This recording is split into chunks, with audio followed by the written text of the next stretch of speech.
Hey guys, আসসালামু আলাইকুম। আশা করি সবাই ভালো আছেন, আমিও ভালো। তো গাইস, আমি এখন যাচ্ছি আমার ছাদ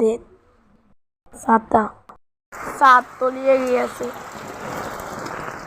আমাদের জায়গা জোগা পুরো কি হয়েছে দেখেন গাইস, আমাদের জায়গা জোগা সব ভেঙে গেছে সব। এখন গাইস এগুলো ঠিক করা লাগবে। কি অবস্থা হয়ে গেছে ছাদে, কি হয়ে গেছে গাইস, দুঃখের বিষয়।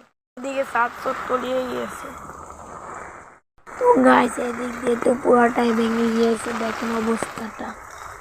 এদিকেও পানি দিয়ে তলিয়ে গিয়েছে। আমাদের এই পাশটা অনেক পরিমাণ বৃষ্টি হচ্ছে।